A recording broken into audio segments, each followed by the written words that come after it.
in the community of people that I subscribe to, listen to, read, follow, watch, and so on, there is frequently, if not constantly, a level of dismay and alarm and concern expressed about how so many people in the world can be acting in ways that seem to be, if not are, completely irrational and nonsensical and illogical. And so one of the first responses is to say, how could people be so stupid? Or why on earth would they do or do things or behave in these ways that just seem to make no sense whatsoever? Like, for example, why would people support someone who is known to be a known pathological liar and grifter and cheat, especially if it's coming from religious quarters, which is just so profoundly hypocritical, And so, and this has been going on for years, where people have been saying, like, how can they believe this? How can they do this? Why do they act this way? Well, one of the things I want to share today, that I'm going to share today, I think will help people understand this. And I do not see the concepts outlined, that are outlined in what I'm going to share. I do not see them discussed, or they do not seem to be understood because they're not discussed. And I have found it in my own case extremely helpful in understanding why people behave the way they do. Now, this has very significant consequences for humanity as a whole and the planet for a whole slew of reasons. So the concern is very valid, but if we do not understand the root of why people behave the way that they do, then we're just kind of like wasting our time or shooting in the dark, because we can't really resolve what we don't understand. And so I came across this work back, I believe it was in the 2006 or 2007 timeframe. And now at that time, I was very concerned and engaged on the subject of climate change, and the climate science, even years before then, was pointing out that we have like extremely serious situation on our hands. And in fact, for many, many years ago, I personally was stating that we needed to declare a state of emergency, a planetary state of emergency. This is, 10 or 15 years ago, or if not more. And so, as someone who was trying to promote accurate information on that subject, I myself found myself coming up against all these people who were in denial and also promoting misinformation and disinformation, which once you dug into it, like if you actually tried to have a valid conversation on the subject with some of these people, they would just completely discount, your criticism, even if it was completely rooted in science and evidence. And so obviously there was something going on that was irrational, and it was ideological. And so how and why would somebody maintain a worldview or an ideology or a paradigm that conflicted with reality? And so when I came across this work by Bob Altemeyer, which was published around 2006, it really was like a major piece of the missing puzzle for me in understanding what we were actually confronting. And he discusses the authoritarian personality type, which basically is somebody who will opt for a worldview or belief that isn't necessarily grounded in reality, and that will discount information or knowledge or perspectives that undermine it. And so this to me was kind of a mind-blowing realization, because it's so counterintuitive to me, because I'm somebody who will, I'll do my research and I'll do my reading and I'll take into account all the best knowledge or information that's available at the time. And I will defer to experts and expertise, people who have devoted their entire lives to researching a subject, obviously know more about that than I do. And so I don't have a problem taking into my own consciousness, all of this awareness that has been generated by them and thousands of their peers. And in science and in the scientific community, there's a whole peer review process and so forth. And it may not be perfect, but it is the best means that we have discovered for determining what we can know and identify as clearly as possible as being accurate. And it's self-correcting over time. It'll evolve as new or better information or insights become available. Subjects will advance. So I personally find it very hard to sort of understand the perspective of someone who will just deliberately or intentionally obstruct or block out knowledge or information that contradicts their worldview. It's just something that's very hard for me to personally understand. But yet there's a large segment of the population that functions in this way. And these are the people who are doing things like supporting the former 45 president, who is a known pathological liar, a misogynist, a xenophobe, and all of these things now. And especially if you're supporting someone like that and you're proclaiming to be religious, well, how can that possibly be? Because we're talking about levels of hypocrisy that from an objective point of view are like completely off the charts. Like, how can you, on the one hand, claim to be, a follower of Jesus, and on the other, support someone who has, done the kind of things that he has done? And all of this is on the public record. And why? And also, why would you? Why would you opt for this perspective? It's like, for me, for my rational mind, it makes absolutely no sense. Well, the answer is that it isn't rational and it isn't logical. It's not based on reason. And so to understand why people are behaving the way that they are, we have to sort of understand their worldview, which I think for many of us, and especially if you're an empath or you're somebody who's very conscientious, understanding that perspective is extremely difficult because it's so foreign to your way of thinking and being that you can't even conceive of putting yourself in that position. So around 2006, 2007, I became aware of Bob Altemeyer's work. And it really, like I said, helped me understand what we were dealing with.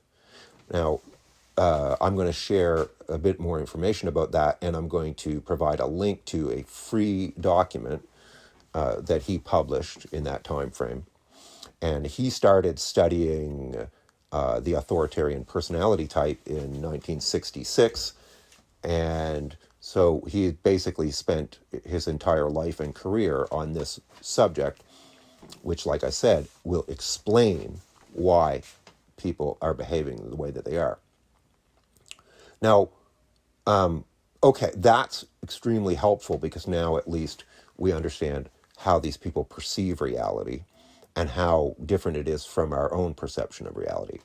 Again, it's kind of like a paradigm, as I've discussed in my previous video on paradigms.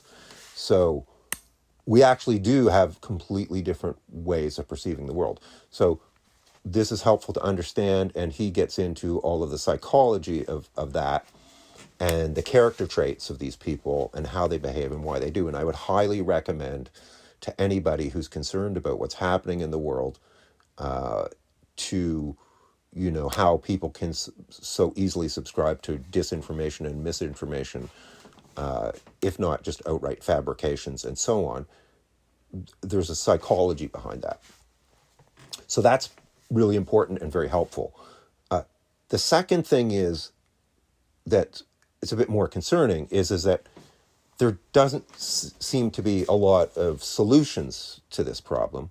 One of the solutions that he recommends is education in higher education, which reduces the tendency for people to act or to subscribe to an authoritarian worldview.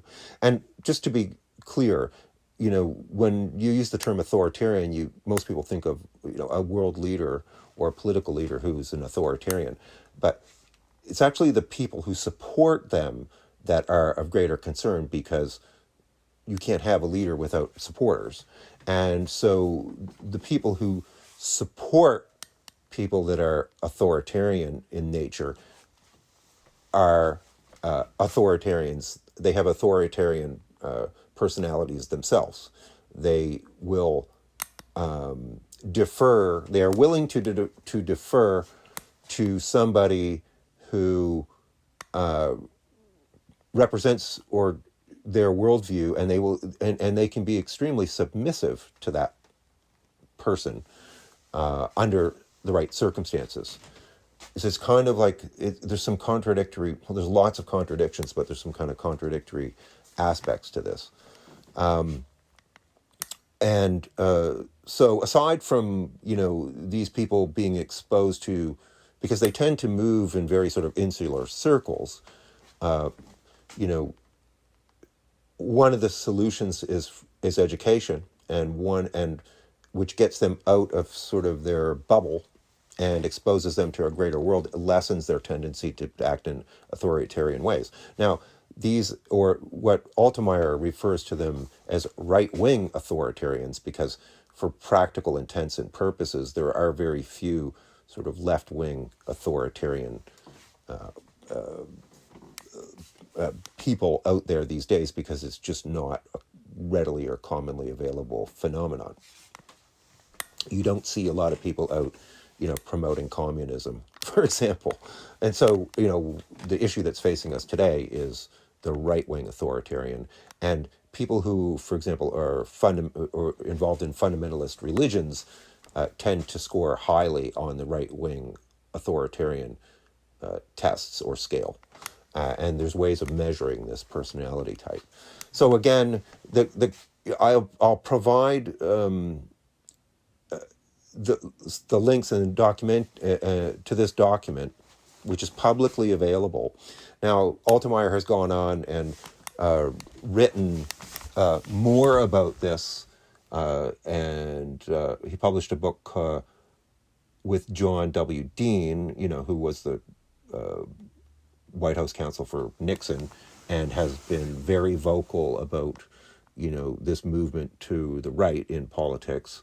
And he and Altemeyer wrote a book called The Authoritarian Nightmare, which I believe was published in 2020. And Altemeyer himself was a psychology professor and for the University of Manitoba. But this document that I'm going to share with you is free, and it's publicly available, and it basically addresses all of the roots of the psychological work that he did in studying and identifying these personality types and what makes them tick. I'm going to read a passage from Bob Altemeyer's book, The Authoritarians, just to give you some context or to set the stage for why this is relevant. And here he is talking about religious fundamentalists who he states are highly likely to be authoritarian followers. Quote, "They are highly submissive to established authority, aggressive in the name of that authority, and conventional to the point of insisting everyone should behave as their authorities decide.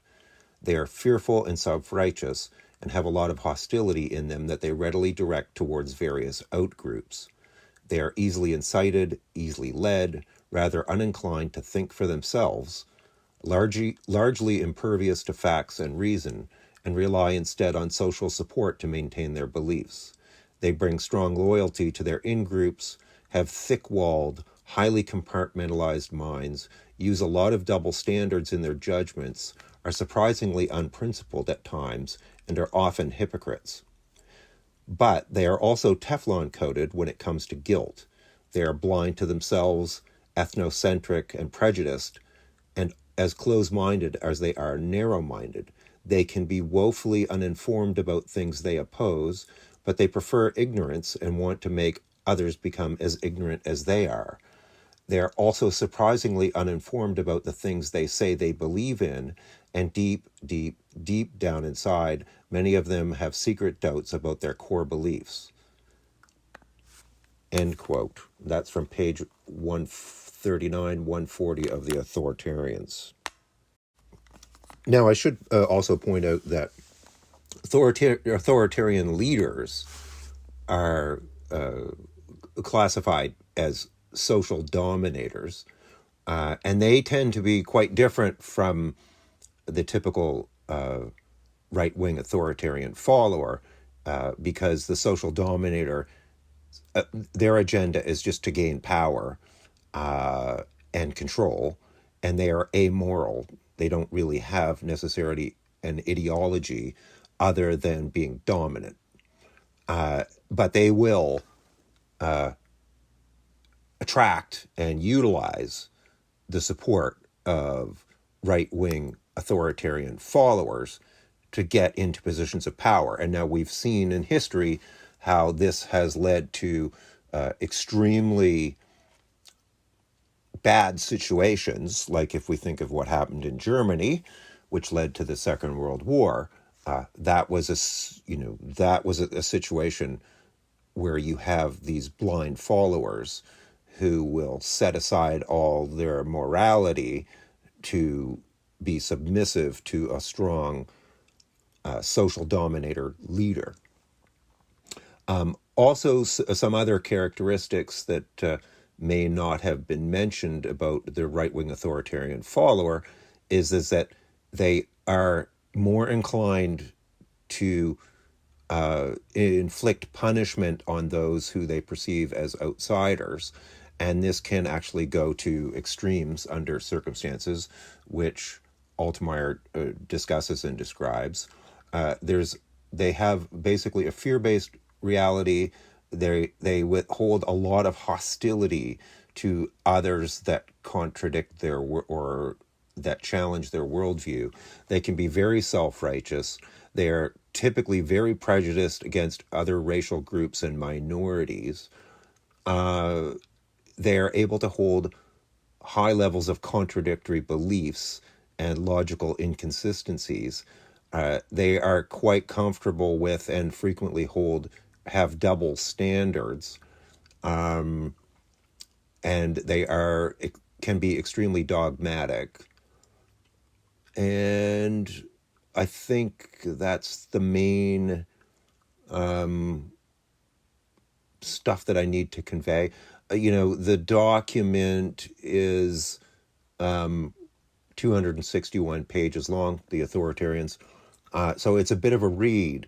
But there really is no need for us to at least be asking, how can this be occurring and why it's occurring. Now, I myself, and I got a hit or chills when I was thinking about this, because what I did is I read the Authoritarians again last night, and I believe it's at least the third time I've read it, but it had been quite a few years since I had read it, so I thought I should do so again before publishing this video or podcast, whatever.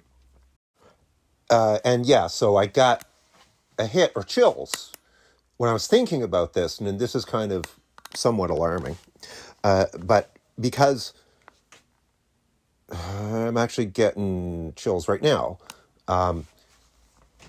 there's a concern that if this situation is not addressed or allowed to continue to run amok, like if we don't do something about it, there is the potential for another situation to arise where we might find ourselves in a situation where we have a powerful social dominator leader with many right-wing authoritarian followers that could be of major concern.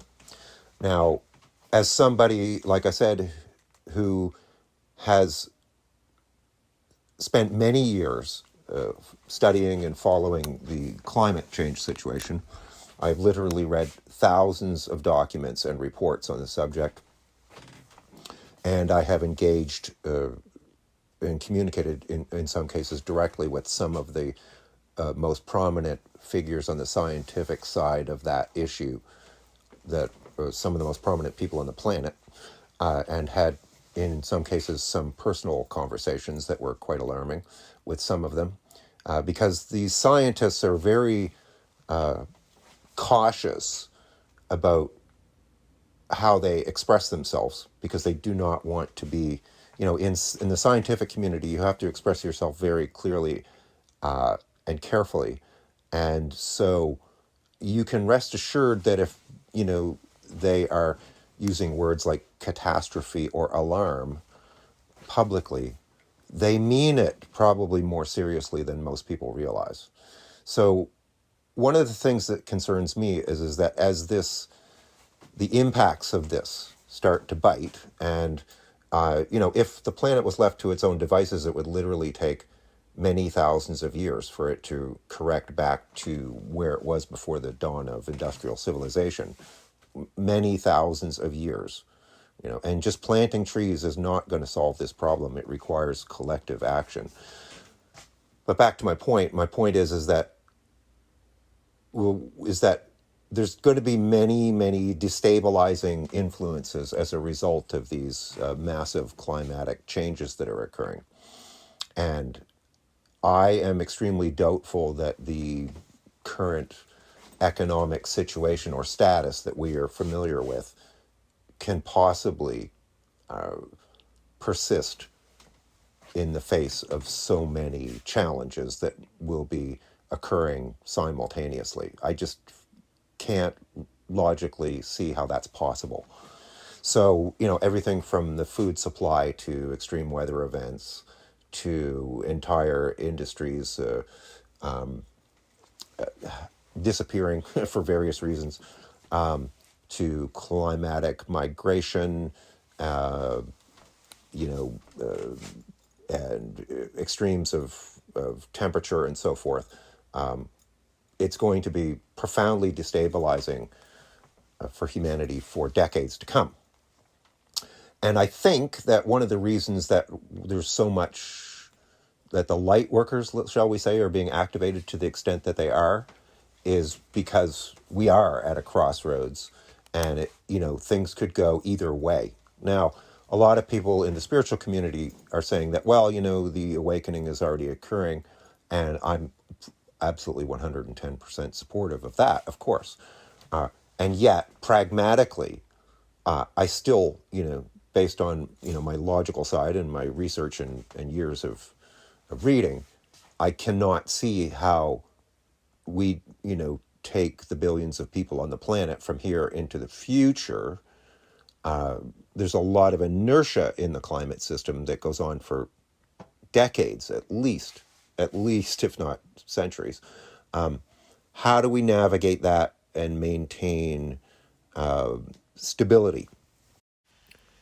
So again, I think that what I foresee is we are actually entering a period of time where there could be a lot of chaos and major, major changes to how people live, where people live, what they do for a living, and so forth.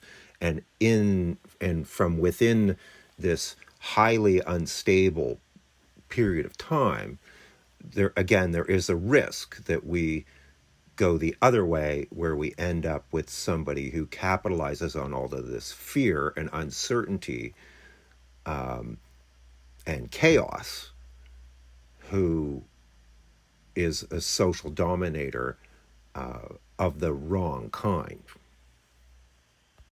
So there's two sides to me, and I can't ignore all the knowledge that I have. So I think that we have to kind of understand what's happening, and for years people have just been sort of screaming at their computer screens, going like, "How can you be such a moron?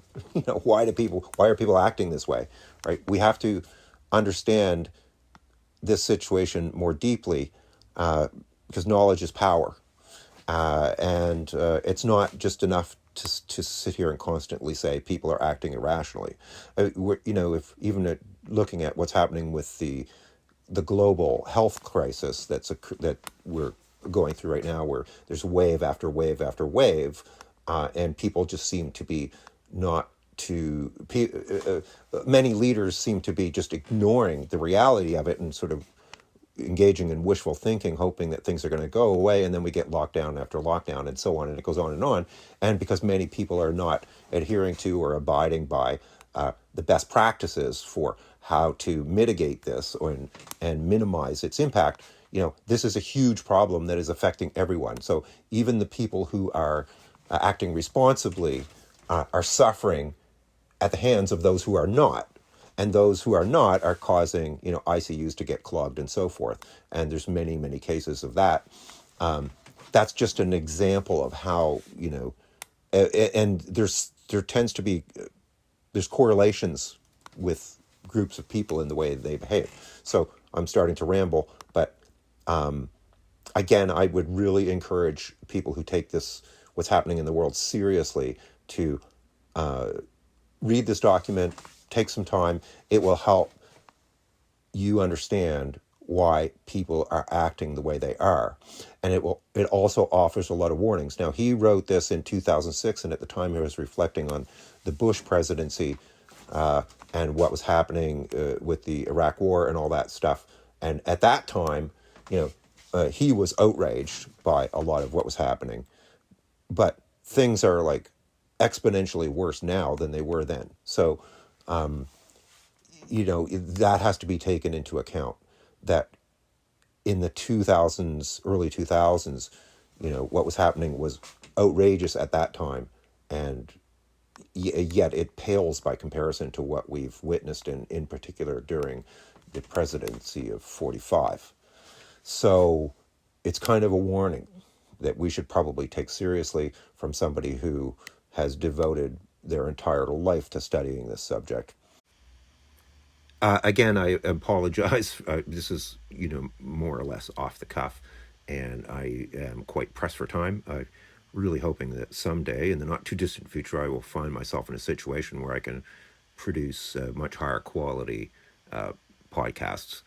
But that's just not technically feasible right now, given my schedule. So please take that into account. Thanks for liking, sharing, commenting, subscribing. I really appreciate it, and I will talk to you again soon.